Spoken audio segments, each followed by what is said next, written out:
Welcome to my mini vlog. आज चाहिँ हामीले हाम्रो स्कुलमा चाहिँ बिरुवा रोप्न लागेको। यो बिरुवा चाहिँ हामीले काठमाडौँदेखि ल्याएको अनि यहाँ सरले चाहिँ माटो लाउँदै हुनुहुन्छ।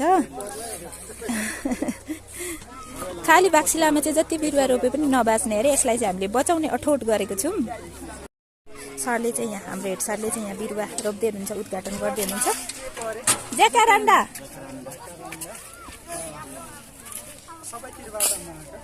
फेरि यहाँ फेरि अर्को साइडमा चाहिँ हाम्रो चण्डी सरले, हाम्रो श्रद्धेय गुरु चण्डी सरले चाहिँ रोप्नुभयो।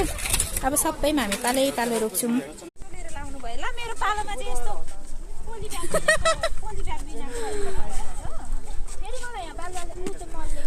एग्रिकल्चरको टिचर भएर पोली ब्याग बिनाकै बिरुवा जगाउनु पर्यो के। पोली ब्यागमा माटो सहितको बिरुवा त जसले नि जगाउँछ। ढले है ढले चादन मिसको बिरुवा ढालिसक्यो अहिले। यो चाहिँ ज्याकेरान्डा हो, यो चाहिँ बाँच्यो भने त आहा वाउ हुन्छ हैन। हजुर तपाईले रोपेको त सियोर झाक्छ, पक्रिदिनु ल। मेरो चाहिँ अलि भर्छ बात छ मेरो पनि। फेरि यही बेलामा हिरोनी भएर त यसरी रोप्दा त यस्तो हुन्छ त, पक्रिनु त। खासै बेलचा चलाउने ढङ्ग चाहिँ रहेन छ हैन।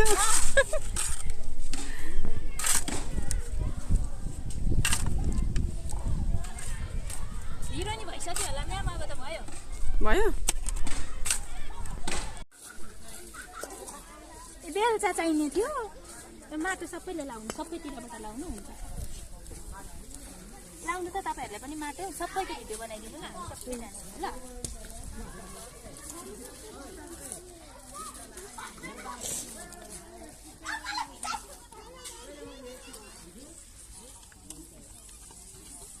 बन्द गर्छ।